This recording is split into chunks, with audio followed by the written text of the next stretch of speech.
오늘은 누가복음 강의 56번째 시간으로 하늘 아버지의 입맞춤이라는 제목으로 하나님의 말씀을 선포하도록 하겠습니다. 러시아의 상트페테르부르크라고 하는 도시가 있습니다. 이 도시 자체가 유네스코 문화유산으로 지정될 정도로 이 고풍스러운 건물들, 정말 이 멋있는 건물들로 가득한 그런 멋진 도시입니다. 그야말로 도시 자체가 박물관이라고 해도 과언이 아닐 정도인데, 이 사람들이 이 상트페테르부르크에 가면 반드시 첫 번째로 가봐야 되는 곳으로 에르미타주 박물관을 꼽습니다. 이 영국의 대형 박물관과 또 프랑스의 루브르 박물관, 그 다음으로 이제 세계 3대 박물관 중 하나로서 꼽는 박물관이 이 박물관인데요, 이 에르미타주 박물관이 유명한 이유는 그곳에 렘브란트가 그린 탕자의 귀향이라는 그림이 있기 때문입니다. 또 이 그림이 주목을 받게 된 결정적인 계기가 있는데, 바로 헨리 나우엔이 쓴 탕자의 귀향이라고 하는 책 때문이에요. 저도 이 책을 읽었는데, 헨리 나우엔이 이 탕자의 귀향 그림을 보러 가서 너무나 감흥을 받은 나머지 3박 4일 동안 그림을 떠나지 못하고 매일 와서 하루 종일 앉아 있으면서 느꼈던 점들을 이제 기록한 책인데, 저도 이 책을 읽으면서 얼마나 이렇게 감명을 받았는지 모릅니다. 실제로 이제 렘브란트의 탕자의 귀향 그림의 크기가 가로가 1.8m고 세로가 2.4m의 대작이에요. 우리 한번 보실까요? 제가 한번 준비했습니다. 네, 바로 이 그림이에요. 자, 실제로 이제 보는 사람은 이 그림의 웅장함에 압도가 된다라고 합니다. 화폭을 살펴보면 가장 먼저 눈길을 끄는 부분이 밝게 그려진 아버지의 얼굴이에요. 아버지 얼굴이 밝게 빛나고 있죠. 그 얼굴에는 오랜 세월 집 나간 아들을 기다리면서 눈물로 보내는 가운데 짓물러 버린 아버지 한쪽 눈이 보입니다. 그리고 아버지가 입은 망토에 이 강렬한 붉은색이 보이고, 그것과 대비되는 아들의 초라한 모습과 낡은 샌들, 그리고 벗은 한 발이 보이는 거죠. 또 한편 곁에 서서 아버지와 돌아온 동생을 지켜보고 있는 큰아들의 냉담한 표정과 차가운 눈빛이 아주 강렬합니다. 하지만 여러분, 이 그림에서 모든 것을 덮는 것이 있는데, 바로 이 돌아온 아들을 끌어안으시는 아버지의 완전한 품입니다. 이 허리를 굽히고 돌아온 아들을 어루만지는 아버지의 두 손은, 여러분 손이 보이시죠? 이 두 손은 그야말로 자비와 긍휼의 마음을 잘 보여주는 겁니다. 자, 오늘 본문도 이제 탕자처럼 아버지를 떠난 영혼들을 향한 이 하늘 아버지의 메시지가 잘 담겨져 있습니다. 또한 그 탕자가 자신의 죄를 깨닫고 돌아올 때 하늘 아버지께서 어떠한 마음과 태도로 그를 안아주시는지를 깊이 느낄 수 있는 그런 본문이에요. 이 성경 주석가 존 트랩이 이런 우스운 말을 했습니다. 아버지가 그의 방탕한 아들을 발로 걷어찼다는 대목을 성경에서 읽는다 할지라도 우리는 별로 놀라지 않을 것이다. 여러분, 정말 그렇지 않습니까? 성경에 아들이 가까이 오자 아버지께서 그를 향해서 달려가시더니 날라차기를 하셨다, 뭐 이렇게 기록이 됐다 할지라도 모자랄 정도잖아요. 왜냐하면 아들이 뭐 방탕해서 자신의 가산을 갖다가 다 탕진하고 대체 무슨 짓을 하고 왔는지 뭐 온몸은 완전히 갈기갈기 찢겨 있고. 하지만 여러분, 그러한 마음은요, 오늘 성경에 묘사되는 하늘 아버지의 이 모습은 아닌 거예요. 자, 오늘 본문에 나오는 이 아버지는 마치 우리가 본 이 렘브란트의 그림과 같이 아직도 거리가 먼데 아들을 보고 달려가서 목을 끌어안고 입을 맞추는 아버지입니다. 말씀을 통해서 여러분을 향하신 하늘 아버지의 마음을 깊이 느낄 수 있기를 바랍니다. 그리고 여러분, 그냥 그 자리에 우두커니 서 있는 것이 아니라 그 아버지의 마음에 반응할 수 있기를 바라요. 말씀을 통해서 우리를 사랑하시는 그 아버지의 마음을 알아 일평생 진정으로 그 사랑 가운데 거하는 주의 자녀들로 설 수 있기를 간절히 축복합니다. 자, 세 가지로 살펴보겠습니다. 첫 번째는요, 아버지의 입맞춤은 사랑과 용서의 입맞춤입니다. 우리 한번 따라 합시다. 사랑과 용서의 입맞춤이다. 자, 다시 한번 오늘 핵심 구절이 이제 20절 말씀인데 20절을 한번 보시죠. 이렇게 말합니다. 이에 일어나서 아버지께로 돌아가니라. 이게 우리가 지난주에 중점적으로 살펴본 본문이죠. 돌아가니라. 그 다음에 보니까 아직도 거리가 먼데 아버지가 그를 보고 측은히 여겨 달려가 목을 안고 입을 맞췄다. 자, 아직도 거리가 먼데 아버지는 저 멀리서 돌아오고 있는 아들을 본 겁니다. 아버지가 아들을 얼마나 애탄 마음으로 기다리고 있었으면 아직도 거리가 저 멀리 있는데 아들이 돌아오는 걸 본 거예요. 이 당자의 아버지는 자신의 아들을 보자마자 거의 무의식적으로 달리기 시작합니다. 여기서 이제 달려가 할 때 쓰인 이 헬라어 원어가 트레코라고 하는 단어가 쓰이고 있는데, 이건 뭐 그냥 달리는 게 아니라 경기장에서 달리기를 할 때 쓰는 어떤 특수한 단어예요. 당자의 아버지가 단지 뭐 발걸음을 재촉하는 그런 수준이 아니었던 겁니다. 마치 단거리 선수처럼 전력 질주를 하면서 막 뛰기 시작하는 거예요. 여러분, 이 신약 시대의 고대 근동의 문화에서 존경을 받는 어른이 동네 한복판을 가로질러서 막 달려간다라고 하는 이미지는요, 쉽게 그릴 수 없는 그런 이미지거든요. 자, 그렇다면 이 아버지는 왜 이렇게 달려간 걸까? 예수님이 그 이유에 대해서 이렇게 묘사를 하십니다. 20절 중반에 보니까 아버지가 그를 보고 측은히 여겼다. 여러분, 이때 쓰인 단어가, 측은히 여겨 할 때 쓰인 단어가 스플랑크 니소마이라고 하는 단어가 쓰이고 있는데, 이건 뭐냐면 창자에서부터 느껴지는 애틋함, 긍휼함이라고 하는 단어예요. 아버지는 이 거지와 같은 행색을 하고 나타난 아들을 보자마자 마치 이 창자를 쥐어짜는 듯한 아픔을 느끼는 겁니다. 아들을 향한 이 타는 듯한 긍휼의 마음이 느껴지는 거예요. 너무 불쌍하고 너무 안쓰러워서 견딜 수가 없는 거죠. 여러분, 이것이 아버지가 모든 체면과 위신을 까맣게 잊고 옷자락을 부여잡고 정신없이 달려간 이유예요. 그리고 오늘 우리가 이제 집중적으로 묵상하고자 하는 단어가 등장을 합니다. 20절 하반에 보시니까 목을 안고 입을 맞췄다. 자, 여기서 이제 입을 맞추니에 쓰인 단어가 카테필레센이라고 하는 단어인데, 이건 뭐냐면 간절히 입 맞추었다, 열렬하게 입 맞추었다, 자주 여러 번 입 맞추었다라고 하는 단어예요. 즉, 이 탕자의 아버지는 열정을 다해서 계속 아들에게 입을 맞추고 있는 겁니다. 지체하지 못하는 거예요. 계속 아들을 보자마자 열심을 다해서 지속적으로 입을 맞추고 있는 겁니다. 여러분, 한번 상상을 해보십시오. 탕자인 아들이 서 있는 겁니다. 그런데 이 아들은요, 온갖 죄책감과 부끄러움과 죄송함 때문에 감히 아버지께 뭐 다가갈 수도 없고 아버지께 뭔가 반응할 수 있는 엄두조차, 뭐 아버지를 끌어안는다든지 아버지께 뭐 말을 한다든지 엄두조차 내지 못하고 있는 거예요. 반면에 이 아버지는 달리시는 겁니다. 아들을 보자마자 달리시는 거예요. 아들을 바라보니까 마음에서부터 마치 창자를 쥐어짜는 듯한 아픔을 느끼면서 막 달리기 시작하는 거예요. 아들의 처참한 모습, 굶주려서 야외에 있는 모습, 샌들을 신고 있는데 이 샌들이 다 낡아 떨어져 있고 그냥 질질질질 끌고 있고 옷은 무슨 거지같이 행색을 하고 있는데, 이 모습을 보자마자 슬픔이 느껴지기 시작하는 거죠. 도무지 달리지 않고는 견딜 수가 없는 마음을 가지고 막 뛰기 시작하는 거예요. 그래서 이 아들의 목을 끌어안는 겁니다.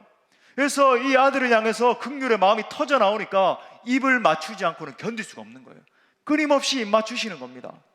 여러분, 이것이 죄인들을 향하신 하나님 아버지의 마음입니다. 하나님 아버지의 마음이에요. 하나님이 우리에게 오신 이유는 입 맞추시기 위해서 오신 것입니다. 여러분, 이게 복음이에요. 이것이 복음입니다. 예수 그리스도는 우리를 향하신 하나님의 입맞춤입니다. 죄악 가운데 신음하고 있는 우리를 바라보시면서 너무나 안쓰럽고 측은한 마음이 흘러 넘치신 것이 예수 그리스도의 십자가 사건이라고요. 우리의 하늘 아버지는 회개하는 모든 불쌍한 영혼들을 도와주시기 위해서 지체하지 않고 달려와 크신 자비를 베풀어 주십니다. 그 놀라운 하나님의 긍휼에 대해서 예레미야 애가에서 이렇게 말해요. 예레미야 애가 3장 22절에 보니까 여호와의 인자와 긍휼이 무궁하심으로 우리가 진멸되지 아니함이니이다. 아멘. 여러분, 이스라엘 백성들이 얼마나 하나님의 마음을 아프게 했나요? 내게 돌아오라, 내게 돌아오라 끊임없이 외치시는데 얼마나 아버지 하나님을 배반하고 떠나가고 끊임없이 죄악 가운데 빠지고, 너는 뭐라 그래요? 여호와의 인자와 긍휼이 무궁하시기 때문에 내가 너희를 진멸할 수 없어서, 파멸하지 않는 그 이유가 하나님의 인자에 달려있다라고 하는 겁니다. 여러분, 이것이 돌아온 죄인들을 바라보시는 아버지 하나님의 성품이라고 하는 거죠. 특별히 여러분 보세요. 오늘 이 아버지가 아들이 범한 죄에 대해서 그 어떤 것도 묻지 않고 있다라고 하는 사실에 여러분 주목해 보십시오. 지금 아버지를 보니까, 야 아들아, 너 대체 왜 그랬냐? 왜 내 재산을 가져가서 다 탕진했어? 너 이 행색을 보니까 무슨 짓을 하다가 이런 꼴이 됐냐? 라고 한마디도 묻지 않고 계시죠. 여러분, 이 부분이 이해가 되십니까? 성경을 읽으시면서 우리의 관념에서 생각해 볼 때 아버지가 한마디라도 하셔야 되는 것 아니에요? 너 대체 왜 그랬냐? 그래, 좋다, 돌아온 건 좋은데 이유나 들어봐야 되겠다. 너 대체 왜 그랬니? 왜 이렇게 방탕하게 살다가 무슨 짓을 하면서 살았길래 재산 다 탕진하고 이 모양 이 꼴이 됐냐? 묻고 책망 한마디라도 하셔야 되는 것 아닙니까, 여러분? 그런데 여러분, 오늘 성경의 아버지는요, 단 한마디도 묻지 않고 계십니다. 단 한마디의 질책도 없으세요. 그저 돌아온 아들을 향한 측은한 마음으로 입 맞추고 계시는 겁니다. 왜 그랬을까요? 왜 아버지는 아들에게 한마디의 책망의 말도 하지 않으셨을까요? 아버지가 그를 용서하셨기 때문에 그렇습니다. 그와 어떠한 대화를 나누기도 전에 아버지, 여러분 지금 보세요. 아버지가 입 맞추고 계시는 것이 먼저 이 아들이 하나님 제가 죄를 지었습니다라고 말하기 전이라고 하는 사실이 여러분 우리에게 충격으로 다가오는 거예요. 그 어떤 말을 하기도 전에 아버지는 마구마구 계속해서 입 맞추고 계시는 거예요. 아버지가 그의 죄를 용서하셨을 뿐만 아니라 그의 존재 자체를 용서하셨기 때문에 이렇게 하고 계시는 겁니다. 존재를 용서하신 거예요. 너 어떤 말하지 않아도 괜찮아. 네가 나에게 돌아온 그거 하나만으로, 아니 나는 너 존재 하나만으로 충분해. 더 뭐 말하지 않아도 괜찮아. 나는 네가 돌아온 것 이거 하나만으로 충분한 거야. 여러분, 우리가 처음 예수님을 뜨겁게 만날 때 가장 가슴 깊이 다가오는 것이 여러분, 하나님이 나 같은 죄인을 용서하셨다라고 하는 그 사실에 대한 감격 아닙니까? 어떻게 나 같은 이 못난 죄인을 사랑하셨는가? 어떻게 나같이 못난 사람을 용서하시기 위해서 한없이 영광만 받으셔야 되는 저 존귀한 어린 양 예수님께서 십자가에 달려 돌아가셨는가? 이 사실이 느껴지면서 그죠? 막 감격하고 감사하는 것 아니겠어요?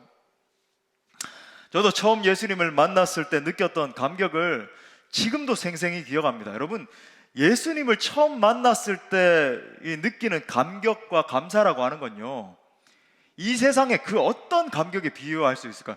여러분, 우리가 뭐 수능 시험을 잘 봐서 대학에 좋은 데 합격했을 때, 아니면 뭐 좋은 직장에 취업을 했을 때, 여러분 물론 뭐 그때도 좋을 수가 있겠죠. 근데 예수님을 처음 만났을 때 그 감격은요, 잊을래야 잊을 수가 없습니다.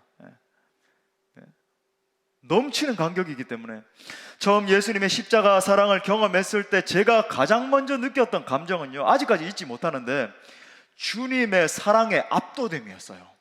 이 압도됐다라고 하는 감정이 지금도 생각하면 여실히 느껴집니다. 나를 살리기 위해서 주님이 지불하신 이 엄청난 대가에 압도됐어요.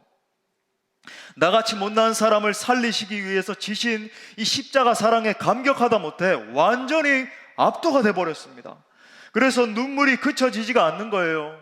마치 수도꼭지를 틀어놓은 것처럼 이 눈물과 콧물이 막 하염없이 흘러내리는 겁니다. 하나님 제게는 이게 눈물이 나게 하실 때 콧물 부으심의 은혜를 또 동시에 주시더라고요. 항상 보면 막 콧물이 같이 막 줄줄 흘러내리는데 아직 생생해요. 제가 막 주님의 십자가를 경험할 때요, 이게 이 사랑이 폭포수처럼 막 저에게 부어지기 시작하는데 눈물 콧물 때문에 입고 있던 이 윈터 재킷, 이 두꺼운 점퍼가요 막 다 젖었어요. 완전히 막. 그러는 가운데 저의 마음을 짓누르던 짐이 즉시로 벗겨지는 것 같은 감정을 느꼈습니다. 그때부터 저의 내면 깊은 곳으로부터 막 찬송이 터져 나오는데요, 저의 영의 눈이 떠지기 시작하니까 길가에 핀 꽃들과 나무들이 막 전능자 하나님을 찬양하는 것처럼 보이는 거예요. 진짜 영 안에 눈을 떠서 보니까 흐느흐느 나무들이 이렇게 흔들리는 게 막 하나님을 찬양하고 있더라고요. 하늘의 새들이 지저귀는 소리가 정말로 기쁜 마음으로 하늘의 새와 달들아 소리 높여 찬양할지어다, 이 찬양 가사처럼 하나님을 기쁘게 찬양하는 소리로 들리는 겁니다. 그 후로 중고등부 이 중고등학교를 거치는 동안에도 제가 일전에 간증드린 적이 있지요. 학교에서도 길을 다니면서도 얼마나 많이 울면서 찬송하면서 다녔는지 몰라요. 당신이 있음으로 나도 있고, 제가 제일 많이 했던 찬양, 당신의 노래가 머물므로 나는 부를 수 있어요. 주 첫음을 너무 높게 잡았어요. 얼마나 울면서 감격하며 찬송하며 다녔는지 몰라요. 말할 수 없는 구원 감격이 임하는 겁니다. 사랑하는 여러분, 만일 여러분이 예수님을 붙드시고 하나님께로 돌아오시기만 한다면 이와 같은 일이 여러분에게도 그대로 일어나게 될 것입니다. 여러분을 얽어매고 있던 모든 죄와 상처의 짐들을 벗는 역사가 일어나게 될 거예요. 아버지 하나님의 위대하신 용서하심을 경험하게 되실 것입니다. 바라기는 예수 그리스도를 만나시고 아버지의 위대하신 사랑과 용서를 경험할 수 있기를 축복합니다. 자, 두 번째로는요, 이 아버지의 입맞춤은 온전한 회복의 입맞춤입니다. 우리 한번 따라합시다. 온전한 회복의 입맞춤이다. 자, 오늘 아버지가 이처럼 연거푸 열정을 다해서 입을 맞추시는 건요, 온전한 회복을 의미해요. 자, 지난주에 살펴본 것처럼 탕자는 자신의 아들로서의 정체성을 완전히 포기했잖아요. 그죠? 그래서 19절 말씀해 보니까 지금부터는 아버지의 아들이라 일컬음을 감당하지 못하겠나이다. 나를 품꾼의 하나로 보소서 하리라 하고, 그러니까 또 실제로 아버지 앞에 섰을 때도 오늘 본문 말씀 21절에 보니까 이렇게 말해요. 아들이 이르되 아버지, 내가 하늘과 아버지께 죄를 지었사오니 지금부터는 아버지의 아들이라 일컬음을 감당하지 못하겠습니다. 여러분, 분명히 아버지의 아들인데요, 아들로서의 정체성을 완전히 내려놓겠다는 거예요. 난 종이라도 괜찮아요. 나 이제 아들로서 아버지 앞에 설 수 없겠습니다. 이렇게 말하는 겁니다. 아들로서의 지위, 아들로서의 신분, 아들로서 가지고 있는 모든 권한을 전부 다 포기하겠다라고 하는 그런 고백이었어요. 자, 그런데 놀라운 것이 무엇인지 아십니까? 여러분, 우리 하나님의 얼마나 섬세한 이 역사를 보십시오. 오늘 이 아버지나 아들이 가지고 있던 특권 전부 다, 특권을 모두 다 회복시켜 주시는 것을 본문에서 볼 수 있어요. 자, 본문 말씀 22절부터 23절 말씀을 보십시오. 이렇게 말합니다. 아버지는 종들에게 이르되 제일 좋은 옷을 내어다가 입히고 손에 가락지를 끼우고 발에 신을 신기라. 그리고 살찐 송아지를 끌어다가 잡으라. 우리가 먹고 즐기자. 자, 보세요. 여기서 아버지가 아들에게 제일 좋은 옷을 내어다가 입혔다라고 하는 것은 아들로서의 신분을 회복시켜 주셨다라고 하는 것을 의미합니다. 신분을, 아들로서. 또 이렇게 보니까 손에 가락지를 끼워 주셨다, 그죠? 반지를 끼워 주셨다라고 하는 것은 가문의 상속자로서의 신분을 회복시켜 주셨다라고 하는 거예요. 아들이다, 그런데 이제 상속은 못 받아, 이게 아니라 너가 우리 가문의 모든 좋은 것들을 다 상속받는 자로 다시 회복됐다라고 하는 걸 의미하는 거예요. 자, 또 나아가서 발에 신을 신겼다 그러잖아요. 그리고 신 벗고 신는 것에 대해서는 제가 많이 말씀드렸습니다, 그죠? 아버지의 통치권을 동등하게 가진 자로서의 신분을 회복시켜 주셨다라고 하는 거예요. 기억하십니까, 여러분? 모세가 하나님의 임재 앞에 섰을 때에 내 발에서 신을 벗으라 그러잖아요. 권리 포기를 말한다라고 제가 말씀드렸죠. 모든 가지고 있던 특권, 권리를 포기한다. 이제는 내가 역사할 거야. 네가 이집트의 왕자로서 활동하는 게 아니라 내가 너의 보증이 되어줄 거야, 이 의미입니다. 근데 여러분 보세요. 여기서는 다시 발에다가 이제 신을 신기시는 거예요. 뭐냐면 아버지의 이 가지고 계시는 유일한 통치권을 너에게 다시 수여하는 거야 라고 하는 걸 보여주는 겁니다. 자, 보십시오. 이 모든 것을 종합해봐요. 종합하면 하나님은 우리의 모든 것을 총체적으로 회복시켜 주시는 분이십니다. 이게 지금 본문이 보여주는 거예요. 자, 이 세 가지를 하나씩 한번 제가 풀어볼게요. 한번 생각해 봅시다. 조금 더 깊이 들어가는 거예요. 자, 먼저 오늘 아버지는 돌아온 아들에게 어떻게 반응을 합니까? 다시 말하지만 그저 말없이 달려가서 끊임없이 입맞춤 하시는 거예요. 이 입맞춤이 그쳐지지 않는 겁니다. 너무너무 사랑과 긍휼의 마음이 막 터져 나와서 입맞춤을 하시는데, 마치 이 입맞춤을 통해서 이 탕자가 하는 말을 막으시는 것처럼 보여요. 아들이 지금 무슨 말을 하려고 하는지 보세요. 방금 전에 본 19절 말씀에서도 내가 아버지께 돌아가면 반드시 이 말을 해야 되겠다. 그리고 실제로 21절에서도 이 말을 해요.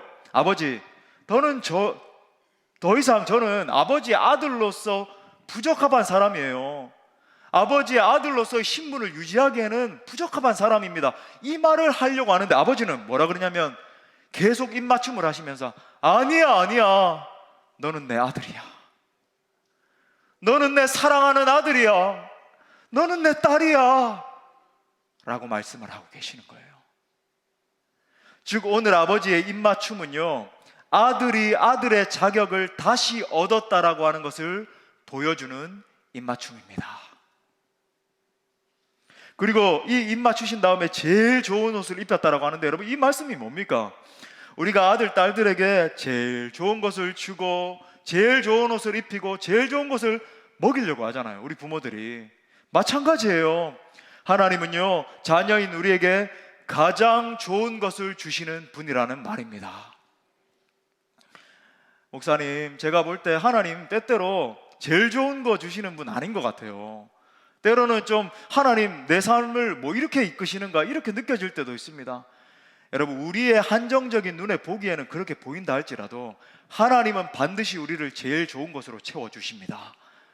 하나님의 마음이에요. 아버지의 마음이에요.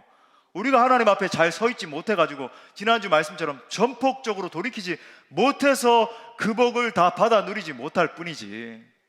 여러분, 아버지는요, 가장 좋은 것으로 주시고자 하는 분이세요. 가장 좋은 것으로 먹이시고 입히십니다. 가장 좋은 길로 인도해 주십니다.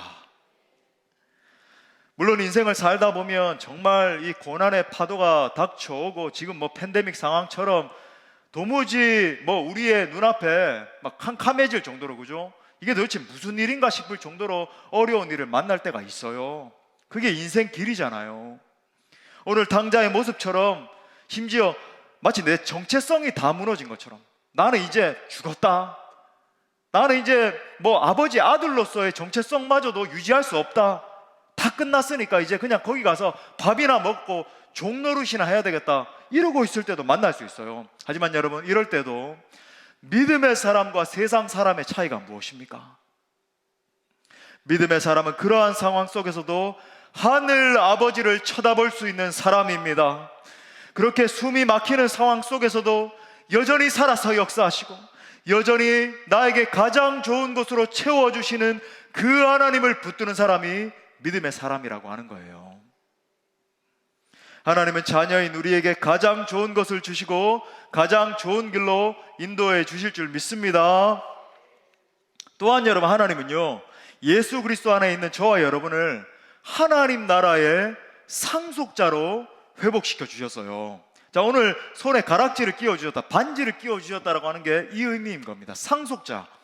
우리 한번 따라 합시다. 하나님 나라의 상속자로 회복시켜 주셨다.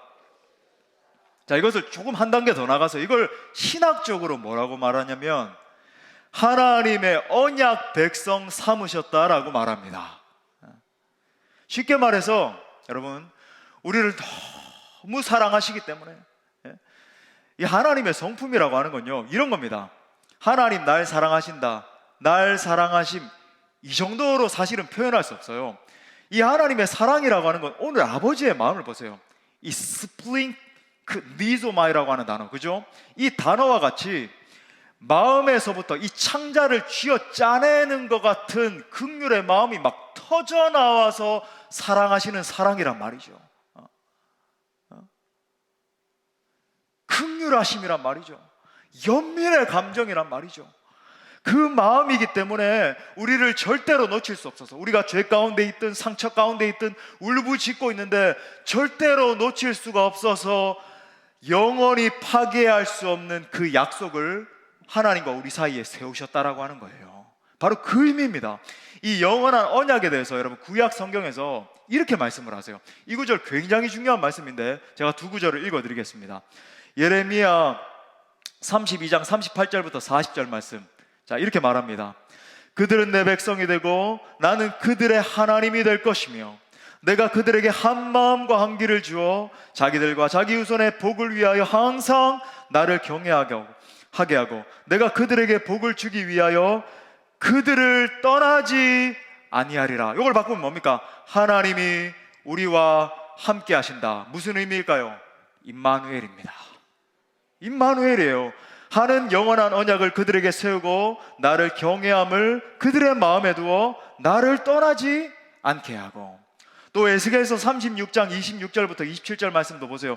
이 구절 중요합니다. 우리 한번 다 같이 읽겠습니다. 시작. 또 새 영을 너희 속에 두고 굳은 마음을 제거하고 부드러운 마음을 줄 것이며 또 내 영을 너희 속에 두어 너희로 내 율례를 행하게 하리니 너희가 내 규례를 지켜 행할지라. 자, 보세요. 이 구절들을 보니까 하나님께서 우리와 맺은 언약의 증표로 무엇을 주셨다고 말합니까? 무엇을 줬다고 그래요? 또 맞아요. 성령님을 주신 겁니다. 성령님을 주셨다는 거예요. 새 영을 너희 속에 두었다라고 하는 건, 우리 마음속에 하나님의 영을 두었다라고 하는 건 성령을 부어 주셨다라고 하는 말입니다. 할렐루야. 자, 이에 대해서 사도 바울도 이렇게 말했어요. 로마서 8장 15절부터 16절, 이 구절도 우리 다 같이 읽어봐요. 얼마나 감격스러운 말씀입니다. 시작.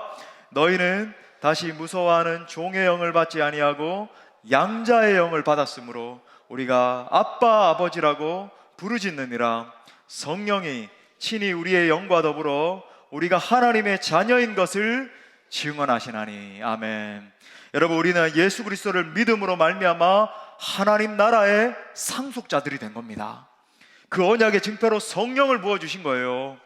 여러분, 이 언약의 증표인 성령을 받은 사람들이 진짜 하나님 나라의 상속자임을 보여주는 것이 여러분 사도행전의 역사 아닙니까? 사도행전의 별명이 성령행전이잖아요.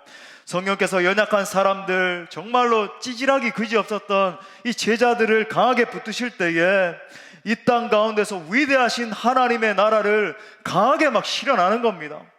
이 성령이 임하셨을 때에 복음을 모르고 죽어가는 자들에게 생명의 복음을 증거하는 겁니다. 죽은 자들이 살아나고 병든 자들이 고쳐지는 거예요. 결국 하나님의 나라가 확장되는 선교의 역사가 일어나게 된 겁니다. 저와 여러분을 하나님 나라의 상속자들로 회복시켜 주신 것을 믿을 수 있기를 바랍니다. 자, 더 나아가서 하나님은요, 예수님 안에 있는 저와 여러분을 아버지의 통치권을 지닌 자들로 회복시켜 주셨어요. 우리 한번 따라 합시다. 아버지의 통치권. 여러분, 이 통치권에 대해서 결론으로 훌쩍 뛸게요. 가장 잘 보여주는 본문이 베드로전서 2장 9절 말씀입니다. 자, 베드로전서 2장 9절에 보니까 이렇게 말해요. 그러나 너희는 택하신 족속이요 왕같은 제사장들이요 거룩한 나라요 그의 소유가 된 백성이니. 오늘 이 장면이에요. 회복의 장면. 그 이유는 너희를 어두운 데서 불러내어 그의 기이한 빛에 들어가게 하시니에 아름다운 덕을 선포하게 하려 하심이라. 아멘. 여러분, 이 통치권을 회복시켜 주신 이유에 대해서 뭐라고 말합니까? 이는 because 너희를 어두운 데서 불러내어 그의 기이한 빛에 들어가게 하시니에, 구원 역사를 주신 이에 아름다운 덕을 선포하게 하려 하심이라. 한마디로 말하면 무엇일까요? 복음을 증거하는 것입니다. 복음을 선포하는 거예요. 온 열방에 있는 잃어버린 영혼들에게 주 예수 그리스도의 복음을 증거하는 것입니다. 여러분, 다시 말해서 전도와 선교가 통치권의 핵심입니다. 전도와 선교가 통치권의 핵심이에요. 왜 그렇습니까? 사망 상태에 놓여있는 영혼, 오늘 이 탕자처럼 죄와 사망의 법에 놓여서 울고 있는 그 영혼을 살릴 수 있는 유일한 길이 뭐예요?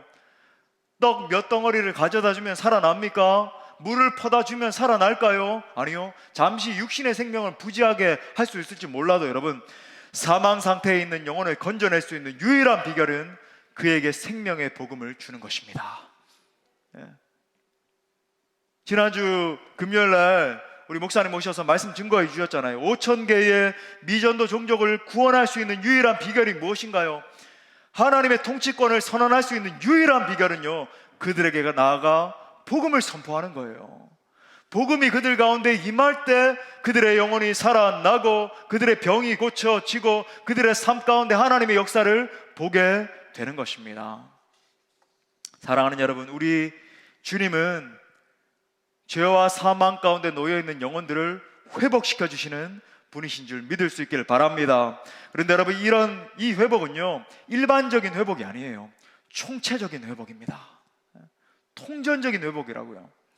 아들로서의 신분, 하나님 나라의 상속자로서의 이 권한, 하나님 나라의 통치권 모두를 회복시켜 주십니다. 주 예수 그리스도를 믿음으로 말미암아, 만남으로 말미암아 이 놀라운 회복과 치유의 역사를 경험할 수 있기를 축복합니다. 마지막 세 번째로는요, 아버지의 입맞춤은 친밀한 교통의 입맞춤입니다. 우리 한번 따라 합시다. 친밀한 교통의 입맞춤이다. 예, 이건 적용점이에요. 여러분, 우리가 신앙생활을 하는 가운데서 계속 견지해야 되는 사실이 있는데, 그건 뭐냐면 우리를 공격하는 원수 마귀 사탄이 있다라고 하는 사실이에요. 사탄은 여러 가지 어려움을 가져다 주고 우리의 삶 가운데 혼란함을 가져다 줘서 결국은 사단이 의도하는 이 목적점이 있는데, 그건 뭐냐면 하나님의 과업을 성취하지 못하게 만드는 겁니다. 저와 여러분 가운데 하나님이 사명을 부어주시고 그 사명을 감당케 하시는데, 결국 사단의 목적 지점이 뭐냐면 여러 가지 어려움을 주고 혼란함을 주는 목적이 하나님 주시는 이 사명 감당하지 못하게 하는 거예요. 그런데 여러분, 사탄이 우리를 공격할 때 가장 결정적인 포인트로 삼는 부분이 있습니다. 이걸 알아야 돼요. 그것은 우리 안에 있는 구원의 확신을 빼앗아 가는 것입니다.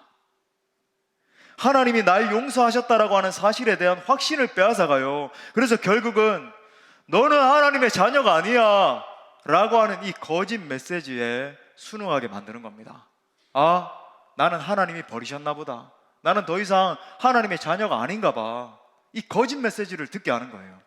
여러분, 제가 누누이 말씀드렸잖아요. 영적 전쟁 강의할 때도 사탄의 극명한 특성은요, 교만함과, 그죠? 이 교만함이라고 하는 건 자기 자아 중심이 돼서 모든 걸 컨트롤하려고 하는 그런 마음. 그 다음에 거짓의 영이라고 제가 말씀드렸죠. 기억하십니까? 예, 사탄은요 진실을 말하는 영이 아니라 거짓의 영이에요. 거짓의 영. 예? 여러분, 이처럼 거짓말하는 또 사탄의 술수는요, 우리의 인생에 파도가 닥쳐오고 고난의 순간을 지나갈 때 많이 찾아오게 돼요. 사탄이 이렇게 거짓말하고 속일 때 여러분, 이 음성에 반응하고 넘어지면요 큰일 나는 겁니다. 특별히 여러분, 우리 가운데 있는 이 구원의 확신을 앗아가려고 할 때 실제로 많은 사람들이 이 같은 사탄의 음성에 속아 넘어져서 깊은 수렁 속으로 빠지는 것을 보게 됩니다. 우리 표피적으로 보면요, 작년 안에 우리 합동 측에서만 17만 명의 여러분 교회에 다니던 사람들이 택한 백성이라고까지는 모르겠어요. 성도인지는 모르겠습니다만은 영적으로 봐야 되겠죠. 근데 그 부분은, 근데 여러분, 교회에 출석하고 있던 사람들이 사라졌다라고 하는 거예요. 왜 그럴까요? 사탄, 영적으로 보면 여러분, 궁극적으로는 사탄의 이 음성에 순복한 겁니다. 그 힘에 빠진 거예요. 세상으로 가버린 거죠. 절대로 들으면 안 되는 게 사탄의 음성인데, 보세요. 제가 이 말씀 왜 드리나, 반대로 오늘 본문에 나오는 아버지를 보세요. 우리가 들어야 되는 음성이 여기 있습니다. 오늘 아버지는 아들에게 연신 입을 맞추고 계십니다. 끊임없이 입 맞추고 계시는 거예요. 여러분, 이것이 무엇을 보여주십니까? 지금 아버지는 아들에게 확신을 심어주고 계시는 거예요. 내가 너를 변함없이 사랑해. 너는 죄 가운데 빠져서 상처 가운데 다 무너져서 그렇게 우두커니 서 있지만 나는 너를 사랑해. 내가 이미 너를 용서했음을 네가 확신하길 바래. 그러니까 더 이상 나는 죄인입니다, 나는 아버지의 아들이 아닙니다, 그런 말 하지 않아도 괜찮아. 확신을 심어주고 계시는 거예요. 또한 용서를 해주실 뿐만 아니라 아버지와의 깊은 친밀함의 자리로 초대를 해주시는 겁니다. 23절 말씀에 다시 보십시오. 이렇게 말합니다. 그리고 살찐 송아지를 끌어다가 잡으라. 우리가 먹고 즐기자. 지금 아버지는 아들을 향해서 더 깊은 친밀한 교제의 자리로 이끌고 계시는 거죠. 여러분, 우리가 예수 그리스도를 만남으로 말미암아 변화되고 회복되었다라고 한다면, 그 아버지의 입맞춤을 경험했다라고 한다면 우리가 서야 할 자리는 어디일까요? 바로 하나님 아버지와의 깊은 교제의 자리인 줄 믿습니다. 하나님은 우리를 그 자리로 이끌고 계신다는 거예요. 하나님과 한 식탁에 앉아서 음식을 나누어 먹으며 아버지 사랑합니다, 아들아 내가 널 사랑한단다, 지금까지 많이 힘들었지, 아버지 제 마음이 이랬어요, 그 자리로 초대하신다는 거죠. 시편 23편에서도 보면 목자였던 다윗이 목자이신 아버지 하나님에 대해서 묘사하잖아요. 원수의 목전에서 상을 차려주신다, 식탁을 차려주시고 식탁 교제하기 원하시는 아버지로 묘사하고 있잖아요. 여러분, 하나님은 어떠한 상황과 환경 가운데서도 원수가 우리를 공격해 오고 팬데믹의 상황이 우리를 막 낭만케 하고 우리의 삶 가운데 도저히 이 자리를 들고 일어나지 못할 것 같아서 하나님 앞에 펑펑 울고 있는 그 자리 가운데서도 우리와 깊이 교제하고 싶어 하시는 분이십니다. 그분이 우리 아버지세요. 아들아 딸아, 내가 너를 사랑하는데 내가 너를 어디까지 이끌기 원하는지 아니? 나와 깊이 교제하는 가운데 그 모든 어려움과 낭망함의 순간을 이겨내길 원하는 거야. 사랑하는 성도 여러분, 성도에게 있어서 최고의 능력은 무엇입니까? 우리가 인생의 고통의 순간을 만났을 때 그걸 어떻게 궁극적으로 이길 수 있나요? 그걸 이겨내고 정말로 하나님께 영광 올려드리고 수많은 영혼들을 건져내고 정말 우리 한 번밖에 없는 인생, 하나님 앞에 큰 찬송과 기쁨을 올려드리는 삶을 어떻게 살 수 있나요? 하나님 아버지와의 친밀함에 그 답이 있습니다. 이것이 유일한 비결이에요. 오늘 아버지가 그걸 보여주는 거예요. 우리 시편 16편 8절에서 믿음의 선배 다윗도 이렇게 말하잖아요. 우리 다 같이 읽겠습니다. 시작. 내가 여호와를 항상 내 앞에 모시며 그가 나의 오른쪽에 계심으로 내가 흔들리지 아니하리로다. 할렐루야. 내가 여호와 하나님을 항상 내 옆에서 교제하며 대화하며 찬양하며 그렇게 교제하며 나갈 때 내가 흔들리지 않을 것이라고 하는 거예요. 사랑하는 여러분, 천지 만물이 흔들린다 할지라도 우리가 사수해야 되는 영성은 무엇입니까? 여러분, 우리가 이 파도와 같은 시대를 거쳐가면서 우리가 궁극적으로 뭘 붙들어야 되나요? 하나님 아버지와의 친밀한 사랑의 교제입니다.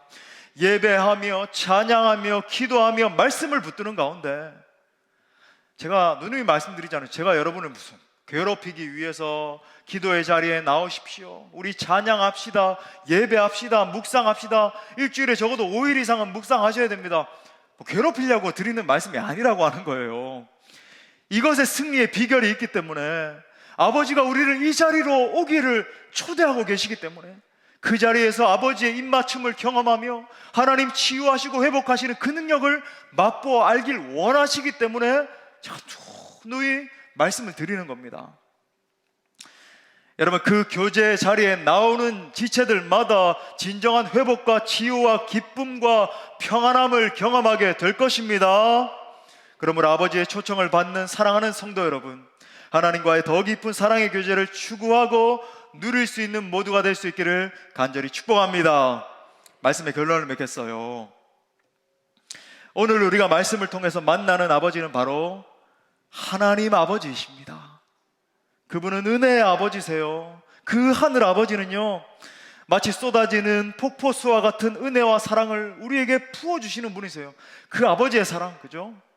막 터져나오는 긍휼함과 연민의 감정으로 우리를 사랑하시는 거예요. 내가 얼마나 큰 죄와 상처의 짐을 과거에 짊어졌는가는 상관없습니다. 목사님, 저는 참 말하기도 부끄러울 정도로 큰 아픔이 있고 큰 죄의 어떤 굴레에 빠져 있습니다. 상관없어요. 상관없어요, 여러분. 하늘 아버지가 원하시는 건요, 단지 그 아버지의 사랑에 반응하는 것입니다. 하늘의 입맞춤에 반응하는 거예요. 그런데 여러분, 그 사랑에 반응하느냐 그렇지 않느냐는요, 엄청난 결과의 차이를 만듭니다. 그 사랑에 반응하지 못했던 예수님의 제자 가룟 유다는 어떻게 됐습니까? 예수님을 은 30냥에 팔고 자살함으로 결국 여러분 영원한 저주의 대명사가 돼버렸잖아요. 반대로 가룟 유다만큼 예수님의 마음을 아프게 한 한 사람이 있습니다. 수제자 베드로였죠. 베드로는 예수님이 잡혀서 심판받는 그 자리에서 모든 사람이 듣는 앞에서 나는 저 사람을 모릅니다.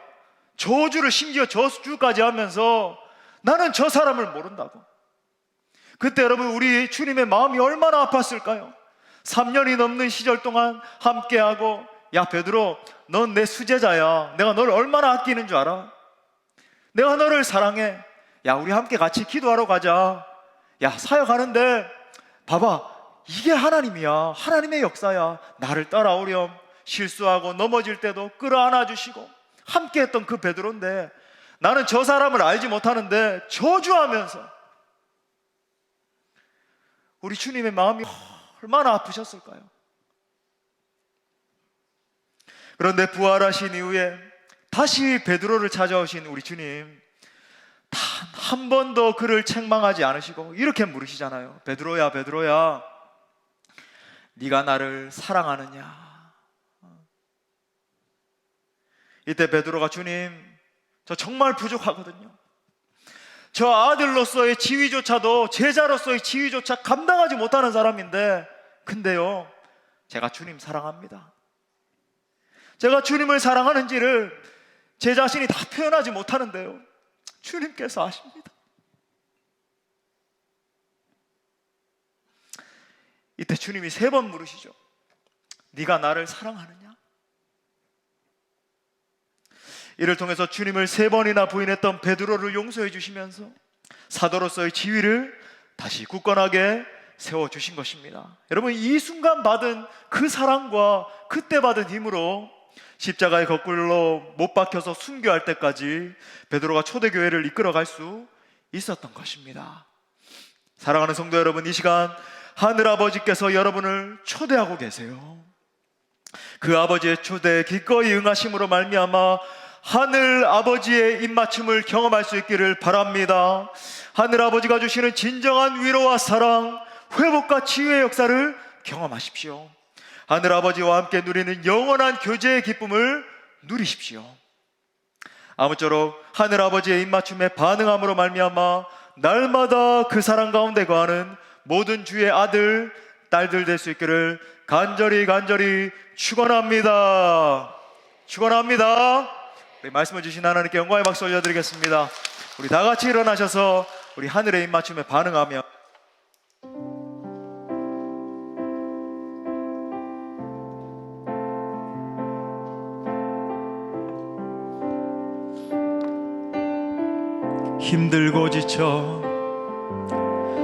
힘들고 지쳐 낭망하고 넘어져 일어날 힘 전혀 없을 때에 조용히 다가와 손잡아 주시며 나에게 말씀하시네.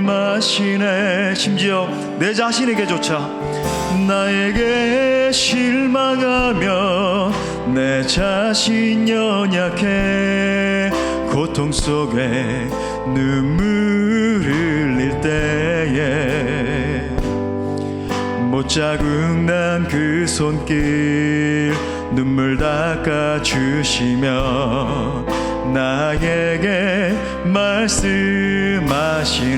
우리 하나님 이렇게 말씀하세요. 너는 내 아들이라. 오늘날 내가 너를 낳았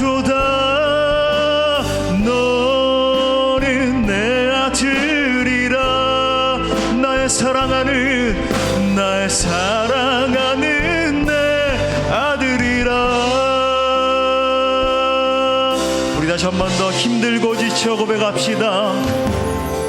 힘들고 지쳐 낭망하고 넘어져 일어날 힘 전혀 없을 때에 조용히 다가와 손 잡아주시며 나에게 말씀하시네. 나에게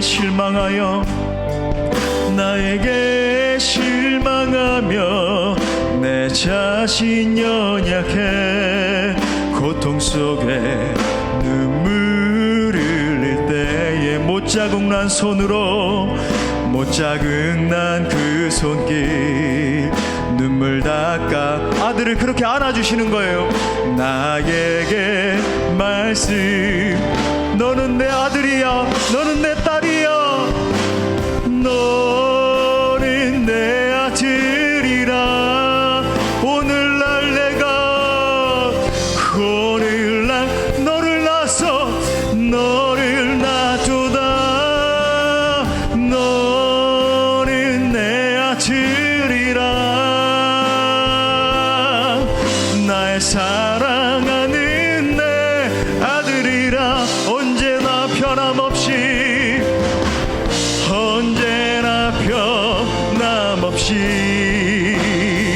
너는 내 아들이라. 너는 내 아들이라. 나의 십자가 고통 산의 그 고통으로 내가 너를 우리 주님 앞에 반응하며 두 손을 높이 들고 너는 내 아들이라. 내가 너를 사랑한단다. 오늘날 내가 너를 놔두다. 너는 내 아들이라. 날 사랑하는 한 번 더 너는 내 아들이라. 너는 내 딸이라. 오늘날 내가 너를 놔두다. 너는 내 아들이라. 사랑한다 아들아. 나의 사랑하는 내 아들이라. 아직도 거리가 먼데 아버지가 그를 보고 측은히 여겨 달려가 목을 안고 입을 맞추니. 여러분 기억하십시오. 우리 하나님 아버지는 여러분 한 분 한 분을 한없는 연민과 한없는 긍휼로 사랑하십니다. 여러분을 불쌍히 여기시고 뜨겁게 끌어안으시고 많이 입맞추시는 아버지세요. 이 시간 우리를 한없는 긍휼로 달려와 안으시고 입맞추시는 하늘 아버지의 사랑에 반응하며 나갑시다. 함께 기도할 때 하나님, 그 놀라운 아버지의 사랑에 반응하기를 원합니다. 이제는 죄와 상처의 모든 짐을 내려놓고 아버지의 입맞춤에 반응하길 원해요. 이제는 아버지의 마음을 아프게 하지 않고 날마다 아버지와 교제하며 아버지의 기쁨이 되는 삶을 살게 하여 주옵소서. 날마다 하나님을 예배하며 하나님과 교제하는 가운데 끝까지 사명 감당케 해달라고 함께